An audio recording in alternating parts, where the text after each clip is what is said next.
Ok, gente, voltamos ao nosso Almoçando com a Notícia de hoje. Que discussão bonita. Mas antes, eu queria mostrar a torta que vai ser servida na sobremesa não é de caracol africano.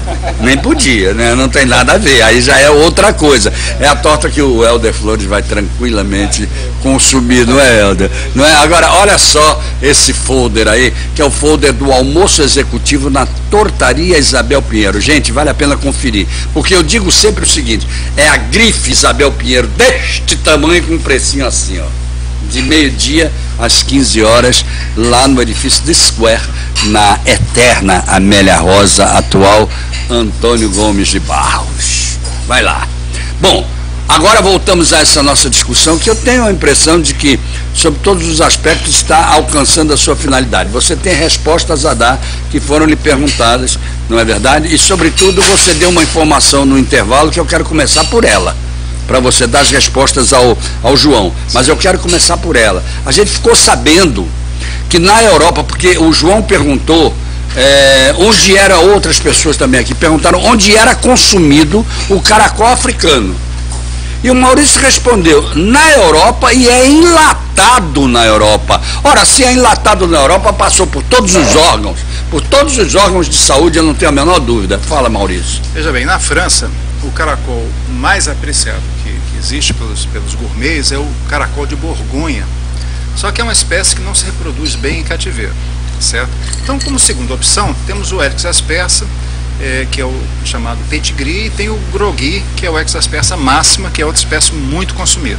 Só que lá, como é o país que mais consome no mundo, não se dá conta de atender o mercado interno. E em algumas épocas do ano se importa o caracol africano da África, tá certo? E lá esse animal é enlatado e é comercializado como escargot. Que o que na verdade escargot é a palavra francesa para claro. caracol. Exatamente. Tá certo? Então, então isso quer dizer o seguinte, por lá passou por todos os órgãos. Não há nenhum preconceito. Foi aprovado, não tem preconceito. Inclusive tem muito restaurante, tem muito restaurante francês que compra o caracol africano, que é mais barato, enfia na concha dos caracóis europeus e vende como se fosse europeu. Bom, aí já é sacanagem. Não, aí, e os europeus não sentem a diferença. Isso para mim é estelionato puro, hein, doutor?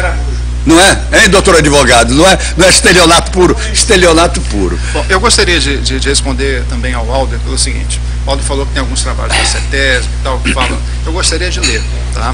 Eu participei de uma lista, numa comunidade no Facebook chamada Malacologia no Brasil. Lá estão presentes as maiores autoridades e os maiores opositores dessa minha ideia. Quando eu me fiz presente e comecei a defender o caracol africano, eu comecei a receber muitas represálias, que se encerraram por conta da argumentação. Os grandes especialistas não tinham argumentação contra tudo isso que eu venho pregando, porque isso é fruto de muita pesquisa. Com certeza. Tá certo? Quando eles não conseguiram mais argumentar cientificamente, expulsaram da comunidade. Lhe expulsaram da comunidade. Então, o que eu gostaria de dizer, Alder, é o seguinte, que tem muitos trabalhos que você lê, e se você não prestar muita atenção, você se contamina pelo preconceito. A doutora Tiengo, que é a maior pesquisadora da Fiocruz... Você me dá licença um minutinho? Você vai dar continuidade a isso, mas eu vou me levantar 2 minutos.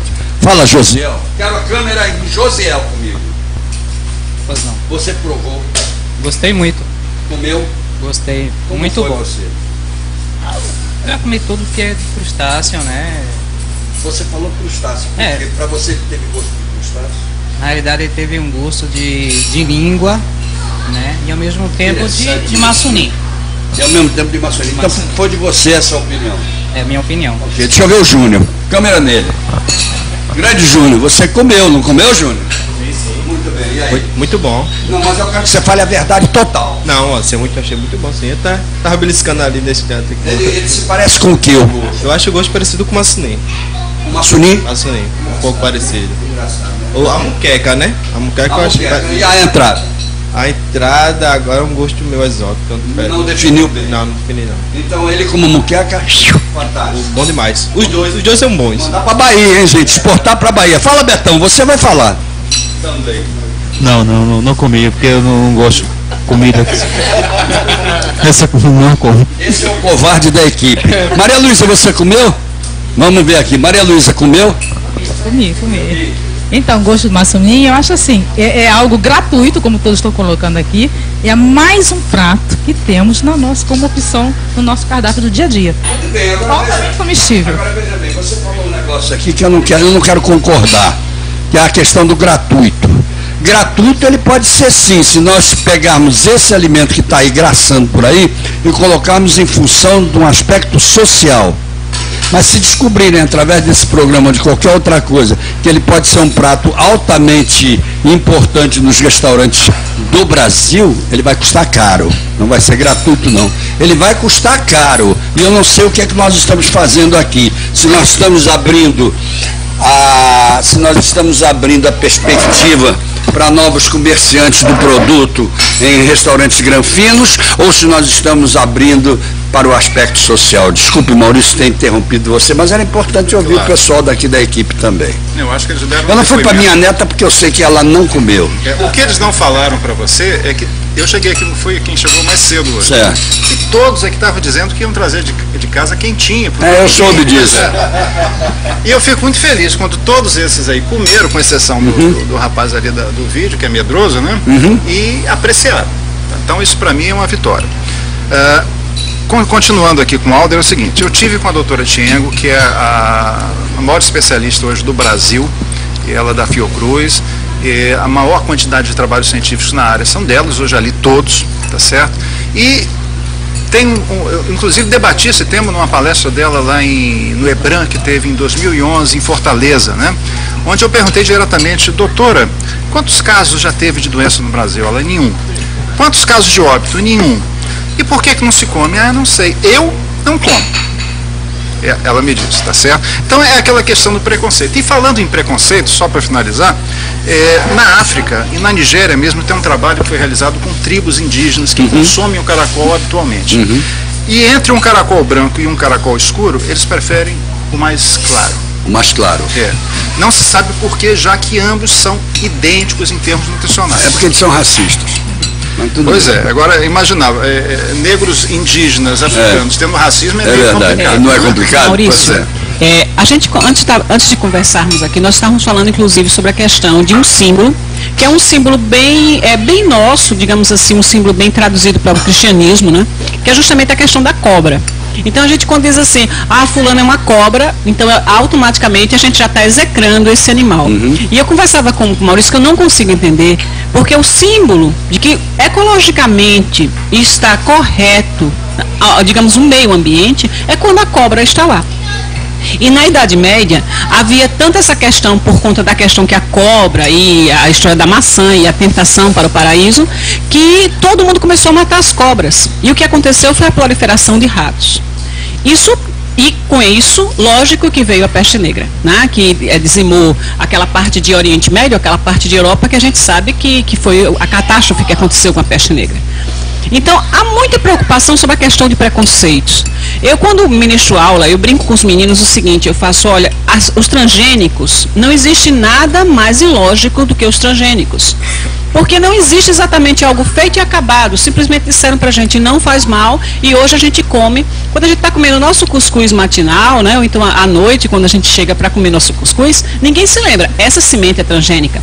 A quantidade de agrotóxico dentro dos nossos tomates, dentro exatamente da nossa alface, que a gente lava tanto, né? Naquele momento, quando lava, a gente não pensa sobre a quantidade de transgênico. Então, assim, eu acredito que se deve examinar, se deve haver uma pressão maior para se ter um resultado acerca se isso realmente faz mal ou não faz mal, e saber exatamente porque é algo que é praga. Ora, se é praga, é porque se reproduz. Se vieram 2 e hoje virou praga no Brasil, esse negócio deve ser muito bom. Então, se eu já estou vendo aí uma situação, porque é praga. Se é praga, melhor ainda, porque reproduz com muita facilidade. Claro. Então, se é barato, melhor ainda. Deixa eu te fazer uma pergunta, maçoninha é praga? É uma boa pergunta. Eu nunca considerei ele como praga. Nem sururu. Nem sururu. Nem o sururu, que antes era uma comida extremamente para pobre, hoje mas não porque é. Tá ali, você vai ali e pega. De graça, não paga por ela. E é por isso é praga? E por isso é praga. Ou seja, aquilo que é abundante é praga, né? Então a pergunta assim para Maurício e para Henrique é exatamente por que a gente não busca fazer uma pressão até para saber exatamente faz mal, não faz mal? Se é praga, por que a gente não utiliza? Muito bem. Bom, aí a pergunta volta pro João, no sentido econômico da história. Eu estou abusando de você nesse sentido, do administrador, do homem que quer ver desenvolvimento econômico nesse estado. Isso pode ser um fator de desenvolvimento econômico? Sem dúvida. Não só isso, mas como um conjunto de tecnologias, né?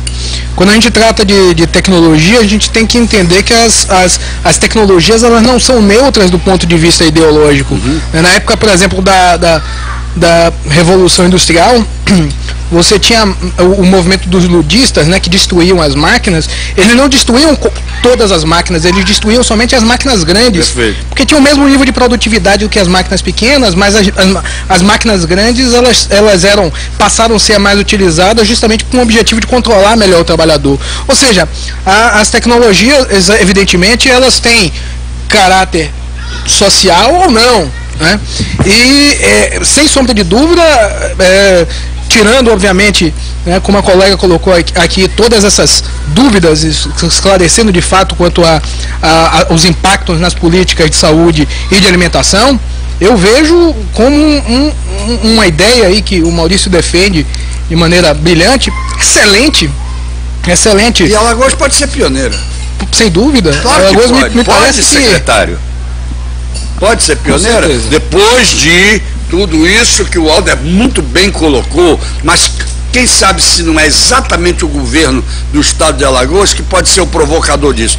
Eu, governo de Alagoas, quero saber tudo sobre o caracol africano e quero saber se ele é viável de colocação para criação de APLs, para alimentação das populações mais carentes e por aí vai. Eu acho, isso aí é uma porque eu vou cobrar de você.